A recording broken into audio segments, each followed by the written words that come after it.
and we had to come by and look at one of the most charming little airplanes on the whole field. I've always loved the various airplanes that have something to do with Hummel, and so we're seeing a display here that we haven't seen for a little while. I'm Dan Johnson. I'm talking with Terry Hallett. Terry, first of all, welcome back to Oshkosh, and you're in a different place than you used to be. What's that about? In the past, we've always set up down in the ultralight area. The kind of our niche was lower budget. We're a small company. This year, it's been 2 or 3 years since we've been at Oshkosh, and just decided we need to come back, make the presence, let people know we're still here and doing well. So we came down to the North Display area and set up, and we've been elated with it. We've had a ton of people through this booth.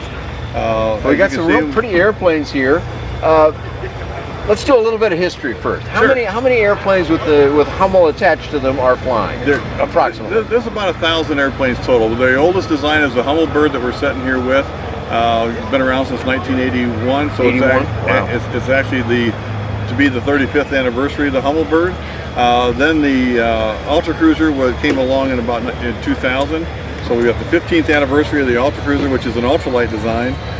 Along with the Hummel bird, the H5 is the EAB kit-built airplane. That's the one over my shoulder here, okay? Correct. It's been around for about 10 years now. So. 10 years, okay. I think the last one I flew was the UltraCruiser. That's correct. Down at Sun and Fun. I still got that picture hanging on my wall. Oh, do you? Well, and you were not quite the head of the company at that time. Correct. Is that correct? How long have you been the main man? Yeah, I've been around since Maury split off the engine business from the aircraft business in about 2000, and Scott Casser at Hummel Engines does a great job with the engines, and then I took over in about 2003 with the aircraft side of things. And how's the last? You haven't been here for 3 years, but evidently you've been doing well enough in those 3 years that you haven't had to be here. Yeah, so no, that's how true. well's it been going in the last few years? That's kind of a catch-22. You know, when things are slow, it's tough to put up the funds to come and show up here. That's the biggest niche for us. Like I said, we're a small company, but it's coming back. I mean, I feel really positive about things. Plan sales are up. Kit sales are improving. Phones and emails are really keeping us busy. Now, there's a lot of people that don't do plans built anymore. The kit aircraft development, I'll call it, has been a big deal. I mean, it's helped a lot of people build airplanes when plans were just, I'm sorry, that's just too much. I can't do all that. Yeah. But you're still selling a lot of plans. Oh yeah. And the way I look at it is with the H5 and the UltraCruiser, we have a complete kit available to that. We have everything but the skins for the Hummel bird. So we'll sell it as plans. If guys want to switch over and buy some parts to help the process get sped up, we do that. So you can kind of mix and match. Yeah, we do. I think you gotta, it's a small business. So if I cut out the plans builders and I only do kits or vice versa, my market shrinks too much. So it's a little more work, but we support everybody any way they want to go.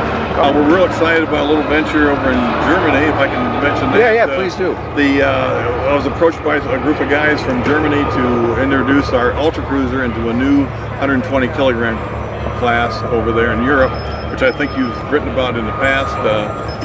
It's been through testing. We got a few little things to tweak, but they'll be flying that soon over there. They introduced it at Friedrichshafen, which is the European Oshkosh. Right. And everything went really well. So we're excited about that. I did see it over there, and I was kind of curious about that.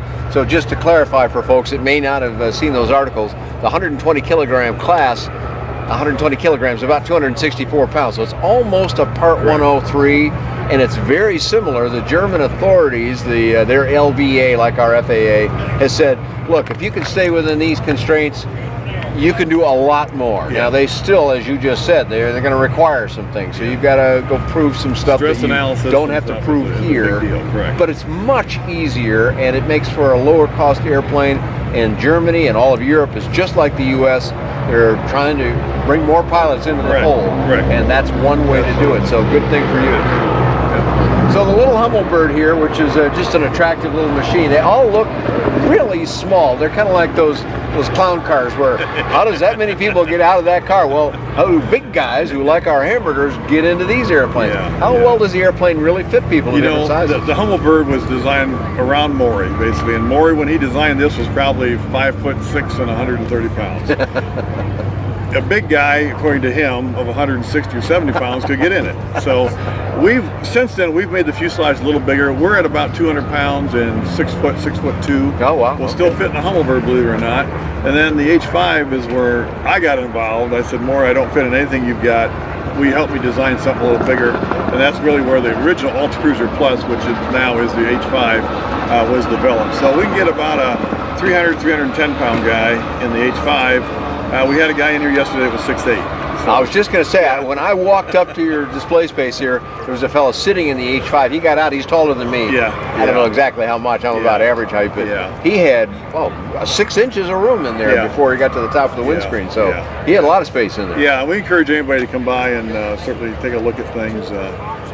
Sit in it, try one on. In any single place airplane, I encourage you to do that. Okay, let's talk a little bit about construction material on the airplane, then we'll come to the build effort. Let's talk about the kit effort. First of all, the materials. How's the airplane made? Yeah, from a kit, everything is aluminum or all metal. There's no fiberglass or composites in the aircraft. None whatsoever? None whatsoever. Okay. Maury wouldn't have it. He's always been a sheet metal guy. And from a kit, everything, what I tell people is when I pull the fasteners and it falls in a pile, that's how I ship it to you. So everything is formed, bent, welded. The spar is still assembled. We don't disassemble it. I mean, the spar is pre-assembled. Okay, so that's one important component nobody's got to make. Yeah, there's no solid riveting to do in the airplane. Everything is pull rivets. AVEX is kind of a standard rivet. It's been around for a long, long time. Build time on either the UltraCruiser or the H5 is about 500 hours from a kit. Okay. From scratch, truly scratch, go buy sheet metal and scrounge things up is probably a 1,200 hour project. That's all though. Yeah, that's not really too bad. It's a really simple design. It's really straightforward. You can shorten any of that by buying components from us, or we can, I'll say a laser cut flats that you can form, which is less expensive than a kit. We'll work with you however we can get you. So a guy that was really quite ambitious and said, well, I want to do a lot of it myself, but there's certain parts I'm just not comfortable doing, or you can do it so much more efficiently that I want to buy certain parts. So he can buy the plans, and then he can say, okay, well, I'm not going to tackle that or this. For instance, ribs and bulkheads. You can buy the ribs and bulkheads. It's a heck of a jump start. Cuts about 300 hours right out of the top. Oh, wow. Okay. So, for $1,200, you save $300. Oh wow! Yeah, well, that would seem to be a pretty economical purchase there. We normally stay away from price on these because our videos can last a long time on the web. So, folks, our prices do too. That's okay. Yeah, well, check with the factory anyway. But put us in the ballpark to get any of the 3 models in the air. That means the whole bit: instruments, paint, engine, landing gear, the whole thing. Typically, what will somebody be spending? On a Hummelbird, because it's not a complete kit, we have a builder's package, we call it, which is all the components that we do offer in the sheet metal and extrusions that you make from.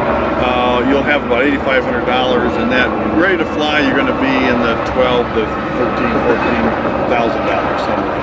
So, a lot of people have said, and I'm looking back to look at all our viewers on this, too many people have said airplanes are too expensive today. And there are some very expensive, breathtakingly expensive aircraft, no question. Absolutely. But $12,000, $15,000, that's affordable by almost anybody. So I'm not a very mechanical guy, and a lot of other people are probably more mechanical than me, but maybe don't feel quite up to a kit. How hard is the kit? Oh, the kit's really simple. Like I said, everything is pre-drilled. Especially on the H5, we're now doing an assembly video, which says, go get these parts, this is how they go together. Go get these parts. I'm really excited about getting those videos done. We're about halfway through on the H5, we'll do the UltraCruiser next. And from a kit standpoint, the H5 is probably about a $22,000 completed project. And the UltraCruiser is around $19,000 or something like that. That's buying a kit, buying an engine, not fabricating it. So $15,000 to $22,000, that's going to cover the whole line. Tell me a little bit more about the half Volkswagen engine. Power, what it does for you. They were originally designed as a 28-32 horse was a standard. If you change the cylinders, you get 32 horse. Then they start stroking. That came to a 37 horse. It was around for a long, long time. Now Scott's actually doing an offset grind in the crank to allow a longer stroke that we can get 45 horse out of a little 2-cylinder engine. Wow. That's kind of becoming the standard because everybody likes power. You never have too much. Aluminum nickel-sulfide cylinders on them. We do it for the weight. Durability is kind of a bonus for us. But when you're building an all-metal ultralight, you take advantage of every ounce and pound you can. But it'll save us about 5 pounds on a 2-cylinder engine. Okay. The 2-cylinder engine's right around $4,000, a little more for the 45 horse. But that's with the aluminum cylinders. We recommend aluminum cylinders on probably around 120, 125 miles an hour on 2 gallons an hour. 2 gallons an hour. Maybe 2.1 if you're really pushing. I mean, that's pretty easy math to do. That's 60-something miles per gallon. So, a lot of great information there from you, Terry. But people have a lot of questions. They want to see stuff. Where do we send them on the web? We'll put it on the screen for you. But, where do we go? Flyhummel.com is the website. There's email addresses available there. You can reach me directly.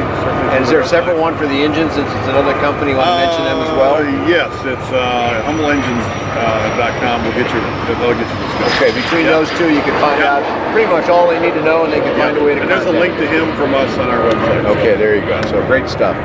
Lots more about affordable aviation of all kinds available on BuyDanJohnson.com.